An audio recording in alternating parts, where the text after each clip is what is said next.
जय श्री राम। बहुत स्वागत आपका आपके अपने बेहद खास कार्यक्रम में। मैं हूं आपके साथ आपका अपना डॉक्टर राज मिश्रा। आखिर कब मनाएं धनत्रयोदशी और क्यों महत्वपूर्ण है धनत्रयोदशी और क्या लाभ होता है धनत्रयोदशी से? क्या जीवन में कुछ बड़ा बदलाव आता है? यस, तो ये धनत्रयोदशी वाक्य धन देने वाली होगी, इसको सबसे पहले ध्यान रखिएगा। और मैं धन देने वाली धनत्रयोदशी इसलिए भी कह रहा हूं क्योंकि बृहस्पति 7:46 पर इसी धनत्रयोदशी के दिन प्रवेश करने वाले हैं। कहां पर प्रवेश करेंगे? जाकर के अपने उच्चस्थ राशि चंद्रमा की राशि यानी कर्क राशि के अंतर्गत। तो इसलिए यह धनत्रयोदशी मैं जरूर खास कह सकता हूं। अब धनत्रयोदशी क्यों खास है और धनत्रयोदशी को एक्चुअल में करना क्या चाहिए और किस दिन मनाया जाना चाहिए?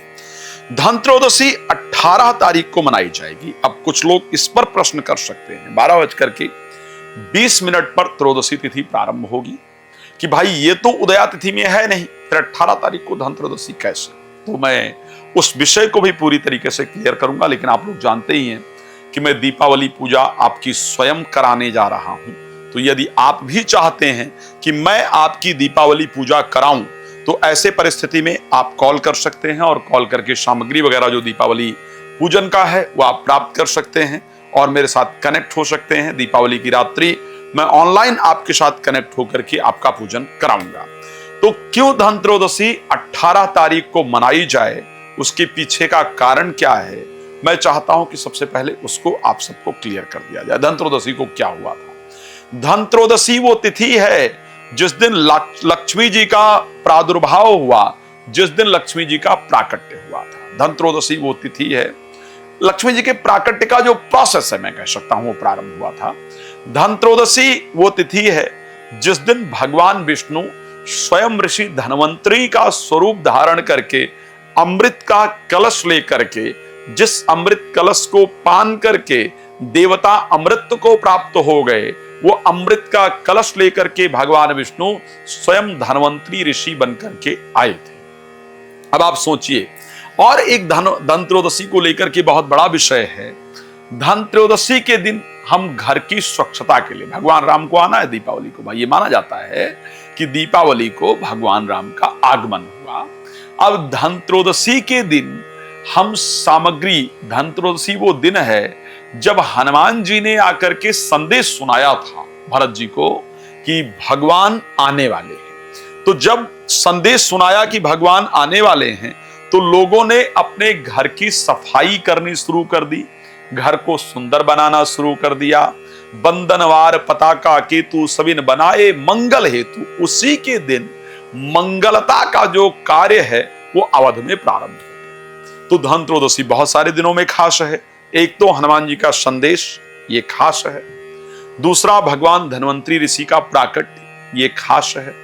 तीसरा यही वो दिन जिस दिन अपने यम यातना से मुक्ति के लिए घर में किसी प्रकार अकाल मृत्यु इत्यादि ना हो, इसके लिए और अपनी मोक्ष प्राप्ति के लिए पूजन किया जाता है। ध्यान रखिएगा, किसी की अकाल मृत्यु घर में ना हो, प्रेत बाधा इत्यादि ना हो, और उसके साथ साथ प्रेत बाधा ना हो, अकाल मृत्यु इत्यादि ना हो, यम की यातनाएं हमको ना भोगनी पड़े, घर में डर इत्यादि ना लगे, इसके लिए पूजा किया जाता है। तो इन सभी विषयों के कारण त्रयोदशी बहुत खास है। ये धनत्रयोदशी ही वो तिथि है जिस दिन घर में गणेश लक्ष्मी, कुबेर लक्ष्मी के, भगवान गणेश इत्यादि के पूजन के लिए जो सामग्रियां खरीदनी होती वो हम लेकर के आते हैं। ये वो दिन है जिस दिन हम स्वच्छता के देवता झाड़ू की ला करके हम पूजा करते हैं। ये नियम है इस दिन का। तो धनत्रयोदशी को हमें क्या करना चाहिए? एक और बहुत भ्रांति है धनत्रयोदशी पर। धनत्रयोदशी पर लोग सोना खरीदते हैं, जाकर के गोल्ड खरीद लेंगे, हीरे जवाहरात खरीद लेंगे, जिसको नहीं जो चांदी खरीद लेंगे, जिसको नहीं मिला उसको एक दुख लगता है कि भाई मैं नहीं खरीद पाया, हो सकता है कि मेरे घर लक्ष्मी ना आए। मुझे लगता है ये सिर्फ भ्रांति है और कुछ नहीं है। ठीक है, किसी भी शास्त्र के अंदर, किसी भी पुराण के अंदर, किसी भी वेद के अंदर ये कहीं पर भी वर्णन नहीं है कि धनत्रयोदशी के दिन आपको स्वर्ण खरीदना चाहिए, आपको चांदी खरीदनी चाहिए। आपको कहीं भी ये विषय मेंशन ही नहीं है। स्वर्ण का तात्पर्य है परमात्मा। स्वर्ण रूपी परमात्मा को घर में लेकर के आना चाहिए। जब वेद के मंत्र का उच्चारण हो तो कहा था हिरण्यगर्भा संवृत्ताग्रे। हिरण्यगर्भ मतलब सोना, हिरण्यगर्भ मतलब भगवान। तो भगवान को लाना चाहिए। लक्ष्मी हिरण्यवर्णा हरिणीम सुवर्ण सासजाम। लक्ष्मी जी हिरण्य वर्ण है, यानी स्वर्ण स्वरूप है उनका, इसलिए सोना लोगों ने खरीदना शुरू कर दिया, जबकि ऐसा कोई भी विधान किसी शास्त्र के अंदर बिल्कुल नहीं है। तो अगर आप स्वर्ण इत्यादि नहीं खरीद पा रहे हैं, वैसे भी सोना बहुत महंगा हो रहा है, तो आपको निराश इत्यादि होने की जरूरत नहीं है। इस दिन आपको बर्तन लेकर के आने चाहिए जिनको आप पूजन में प्रयोग करते हैं।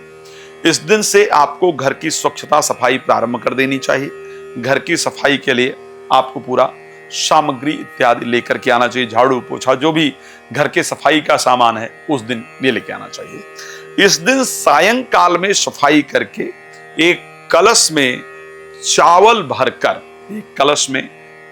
भर के और उस कलश को पूरी तरह लाल कपड़े से बांध इत्यादि करके, चावल भर के नारियल इत्यादि लगा करके एक कलश घर में जरूर स्थापित करना चाहिए। ये धनवंतरी ऋषि का स्वरूप होता है, भगवान विष्णु का स्वरूप होता है। इससे घर में दुख और दारिद्रता जो है वो सदैव दूर रहती है। ये करने का इस बार समय कब होगा? शाम को 7:46 के बाद का जो समय होगा वो इसको करने का समय होगा, और उससे आपके जीवन में एक सुंदर परिवर्तन भी होगा। तो यह आपको विशेष रूप से करने की आवश्यकता रहती है। कौन से राशि वाले क्या करें, हम उस पर भी चाहेंगे कि एक बार जानकारी देने का प्रयास करें, लेकिन उसके साथ आप सफाई की चीजें लेकर के आएंगे, बाकी सारी चीजें लेकर आएंगे। इस दिन जो एक महत्वपूर्ण उपाय करना है वो क्या करना है, जो यम की यातना से हमको छुटकारा दे। देखो भाई, एक बात बड़ा सत्य है कि हम सभी लोग जाने में अनजाने में पाप कर्म इत्यादि तो जरूर करते हैं। हम चलते हैं तो हमारे पैरों के नीचे कितने कूड़े कीड़े मकोड़े कुचल करके नष्ट हो जाते हैं। तो हम सभी लोग जाने अनजाने में कुछ पाप कर्म तो करते ही हैं। तो उस पाप कर्म की यातना से मुक्ति के लिए, उसकी हमें यातना इत्यादि ना प्राप्त हो। कई बार खुद को आगे बढ़ाने में, बच्चों को आगे बढ़ाने में हम लोग धर्म की मर्यादाओं को, शास्त्रोक्त मर्यादाओं को भूल जाते हैं। उसके लिए निशा रात्रि मानी यानी रात्रि के समय जब सूर्यास्त हो जाए, यानी इस बार का मुहूर्त 8:46 के बाद, क्योंकि बृहस्पति भी कर्क में चले जाएंगे। घर के बाहर एक दक्षिण मुखी दिया, चौमुखी नहीं, इस बात को ध्यान रखिएगा। बाकायदा ये वर्णन है मृत्युपास और दंड काल था श्याम सहित यमराज त्रयोदशी के दिन दीप से मेरे पर प्रसन्न हो, इस प्रकार का मंत्र है। त्रयोदशी में स्कंद पुराण में वर्णन है कि निस्सा मुख में घर के बाहर यम का दीप दें तो अपमृत्यु का विनाश होता है। अपमृत्यु मतलब अकाल मृत्यु का विनाश होता है।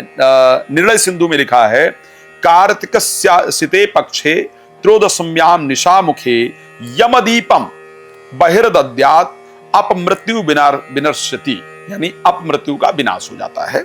4 मुखी नहीं, सिर्फ एक मुखी है, ध्यान रखिएगा। एक मुखी दिया लेकर के दक्षिण की तरफ मुख करके रात को 8:30 बजे के बाद 7:46 के बाद उसके नीचे थोड़ा गेहूं डाल करके और उसके ऊपर वो दिया रख करके दक्षिण मुखी घर के मेन दरवाजे के बिल्कुल बाहर आपको जरूर जलाना है। इस बात को ध्यान रखिएगा। ये दीपक जनरली यम के लिए जलाया जाता है, यम की यातनाओं से मुक्ति प्राप्त करने के लिए जलाया जाता है। इस प्रकार कीजिएगा। इसी दिन से बाकायदा लक्ष्मी का पूजन और पाठ इत्यादि प्रारंभ हो जाना चाहिए। यदि आप चाहते हैं कि आपके लिए दीपावली का पूजन मैं करूं, श्री सूक्त का पाठ संस्था में आपके द्वारा हो, आप चाहते हैं कि ये दिवाली वाकई खुशियों वाली हो, आप चाहते हैं कि इस दिवाली से आपके घर की नकारात्मकताओं को हम दूर करें, आपके लिए पूजन करें, प्लीज आप मुझे कॉल कर सकते हैं। नंबर आपके सामने है और आप जानकारी प्राप्त कर सकते हैं और दीपावली पूजन मेरे द्वारा करवा सकते हैं। आप देश में रहते हैं, विदेश में रहते हैं, राम कथा, भागवत कथा, शिशु महापुराण की कथा मेरे द्वारा कराना चाहते हैं, करवा सकते हैं। भगवान आपको प्रसन्न रखें। शुभकामना के साथ जय श्री राम। बहुत धन्यवाद।